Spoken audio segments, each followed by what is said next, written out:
inisial D. Rabbi shrah li sadri wa yassir li amri wahlul 'uqdatam min lisani yafqahu qawli. Assalamualaikum warahmatullahi wabarakatuh. Waalaikumsalam warahmatullahi wabarakatuh. Gimana kabarnya anak-anak Ustaz semuanya? Alhamdulillah sehat. Mudah-mudahan ya, antum semua dalam kondisi sehat lahir dan batin. Kita sama-sama berdoa. Mohon boleh kita berdoa dulu, semoga berjalan lancar. Berdoa melalui antara yang belum hadir. Muhtar Ramli hadir? Hadir, Pak. Alhamdulillah, kayak semuanya hadir kan. Slide yang sudah Ustaz bikin ini. Pada materi kali ini kita insya Allah akan membahas tentang kebenaran penurunan Al-Quran, karena ini merupakan suatu materi yang wajib dikuasai oleh santri semuanya gitu. Kenapa? Karena ini berkaitan dengan kitab suci yang kita bahas tentang pengertian Al-Quran, kita membahas nama-nama Al-Quran, kemudian sifat-sifat dari Al-Quran tersebut. Artinya Al-Quran sebagai pedoman kita sudah kita kenali dia dengan baik, apa nama-nama dari Al-Quran tersebut dan apa dari sifat-sifat Al-Quran tersebut. Inilah yang kita bahas pada pertemuan kita yang sebelumnya. Ini bertujuan untuk pertama, kita akan menggali tentang dalil penurunan Al-Quran, kemudian kita hubungkan nanti dalil turunnya Al-Quran ini yang berkaitan dengan sejarah turunnya Al-Quran, kemudian terakhir bagaimana nanti Al-Quran itu hikmahnya diturunkan secara berangsur-angsur secara besar, gambaran secara global, materi yang akan kita ungkap, dalilnya turunnya Al-Quran, kemudian metode turunnya Al-Quran, kemudian metode itu terbagi dua, secara langsung, secara bertahap, dan apa hikmahnya kalau seandainya turunnya itu, kenapa tidak langsung diturunkan? Dalil yang berkaitan dengan turunnya Al-Quran. Saya pikir Ananda semua bisa membacanya. Coba baca Sainullah, dalil yang pertama surah Al-Baqarah 185. Dari 4 ayat tersebut, itu nampaknya ada perbedaan, ada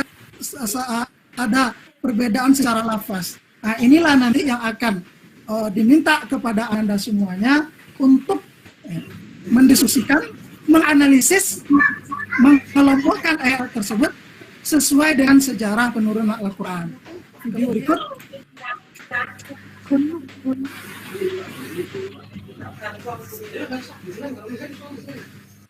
Wahyu itu saat beliau sedang berada di Gua Hira pada bulan Ramadan tahun 610 Masehi atau 13 tahun sebelum Hijriah. Malaikat Jibril mendatanginya dan berkata, "Bacalah." Rasulullah menjawab, "Aku tidak bisa membaca." Namun malaikat tersebut menariknya dan memeluknya erat-erat sehingga Rasulullah merasa sesak. Kemudian Jibril melepaskan Rasulullah dan sekali lagi berkata, "Bacalah." Hal itu terulang hingga 3 kali. Lalu Jibril melepaskan Rasulullah sembari mengucapkan ayat pertama hingga kelima surat Al-Alaq. Kata itu terpatri dalam kalbunya.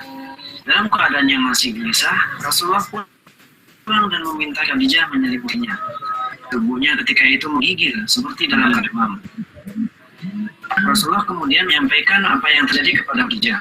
Lalu berkata, "Sesungguhnya aku mencemaskan diriku sendiri." Khadijah dengan penuh kasih menenangkan suaminya. Wahyu sempat terputus setelah Rasul membunuh. Beberapa mengatakan soal berapa lama terputusnya wahyu.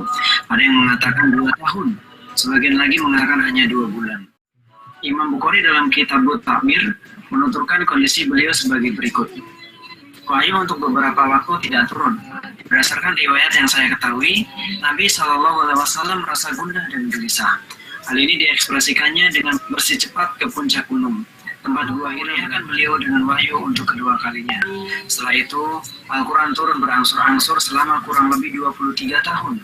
Sebagian meriwayatkan 22 tahun, 2 bulan, dan 22 hari. Fase pertama adalah namanya jumlatan. Artinya Al-Quran diturunkan secara sekaligus. Kemudian fase yang kedua namanya adalah munajjaman. Artinya Al-Quran diturunkan secara berangsur-angsur. Sekarang saya minta santri Ananda semuanya coba kuatkan analisanya, diakritisnya. Ayat dalil tadi yang kita kemukakan, coba hubungkan dengan pembagian fase turunnya 3 bahan tadi. Pertama, ada dalil. Yang kedua, ada fase penjelasan turunnya Al-Quran. Yang ketiga, ada hikmah turunnya Al-Quran. Sekarang Ustadz pengen membagi santri untuk melakukan diskusi. Bahan yang ada, baik itu buku yang kamu bawa, diktat yang kamu bawa, video yang tadi sudah disaksikan, kemudian ringkasan-ringkasan yang sudah kita minta kelompoknya Bu Elvi. Wah, bagus. Kesimpulannya bagus, tapi perlu ditambahkan bahwa proses turunnya itu bukan sekaligus saja, tapi ada proses yang kedua. Ya. Ini apa yang disampaikannya benar, bahwa dalil 1, 2, 3 itu menghubungkan Al-Quran turun sekaligus. Dalil yang kedua itu mengatakan bahwa Al-Quran turun secara tekan. Jelaskan apa hasil diskusi, hasil analisa dari kelompoknya.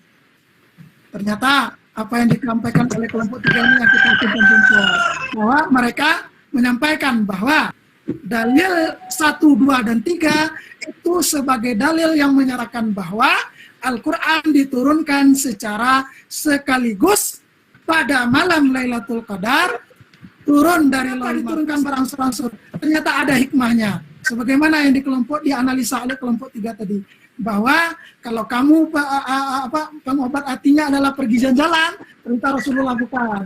Rasulullah pengobat hatinya adalah dengan turunnya wahyu. Contohnya adalah turunnya surat Al-Lahab. Surat Al-Lahab turun ketika Rasulullah mengumpulkan para sahabatnya, termasuk kafir Quraisy. Lalu saat itu Abu Lahab mencaci maki Rasul, mencemooh Rasul. Maka satunya saya memberikan kewajiban sama kamu untuk mengerjakan ini. Ya. Tapi bukan di sini. Kalau di sini nanti kamu catat apa yang saya sampaikan saja.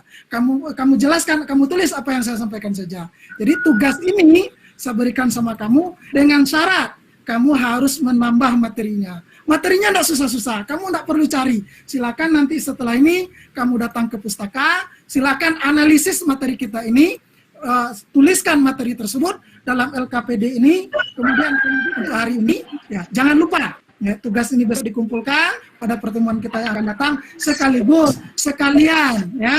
Jangan lupa cari materi kita selanjutnya. Apa materi kita selanjutnya? Setelah Al-Quran itu turun, kita harus bagaimana lagi? Apa yang mesti kita ketahui? Ini materi kita selanjutnya, yaitu pengumpulan Al-Quran pada zaman Rasulullah SAW. Pertemuan kita ini mudah-mudahan dapat kamu tangkap dengan baik, dapat kamu cerna dengan baik materi kita ini. Mudah-mudahan Allah bukakan hati kita sehingga menambah keyakinan kita terhadap Al-Quran. Jazakumullah.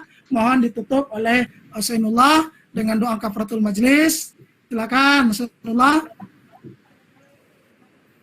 Terima kasih. Mudah-mudahan pertemuan kita diberkahi oleh Allah Subhanahu wa taala, menjadi ilmu yang tidak hanya sekedar materi, tapi menjadi keyakinan, keimanan di dalam diri kita, karena ini berkaitan dengan Al-Quran sebagai pedoman hidup kita. Demikian saja. Mudah-mudahan kita panjang umur. Membangunkan kita.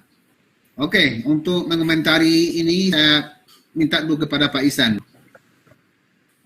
Ya Pak, terima kasih Pak. Dari yang ditampilkan oleh Bapak Yusri tadi, bagus, bersemangat. Saya yakin tentang turunnya Al-Quran. Turunnya Al-Quran. Bab pertama itu ya. Ya, Pak. Untuk tingkatan aliyah, tentu seharusnya guru memberikan kesempatan yang lebih banyak kepada siswa untuk menggali informasinya sendiri. Ya, itu aja dari saya Pak Yusri sudah bersemangat. Saya bisa memahami bagus analisis Pak. Saya itu mengerti itu teknik atau metode yang Pak Yusri pakai itu termasuk yang mana. Kecuali saya menyaksikan itu sebuah ceramah yang berapi-api di podium, ya, yang tidak mendapatkan pengetahuan dasar siswa. Seperti disampaikan Pak Ihsan, ini siswa yang diajarkan itu kan sudah tahu banyak, tapi tidak sebanyak yang Pak Yusri ketahui. Tetapi Pak Yusri seharusnya lah menghubungkan apa yang telah diketahui siswa ya tentang turun Al-Quran itu dengan semaksimal mungkin indikator-indikator yang Pak Yusri ingin Pak Yusri tidak mengira bahwa teknologi sekarang itu sangat membantu guru ya, dan yang lebih penting lagi ialah meningkatkan critical thinking siswa ya, kekritisan siswa. Jadi Pak Yusri agak mengabaikan daya kritis siswa untuk berpikir kritis ya, untuk sampai kepada tahap analisis. Jadi maaf saya mengatakan baru yang disampaikan tadi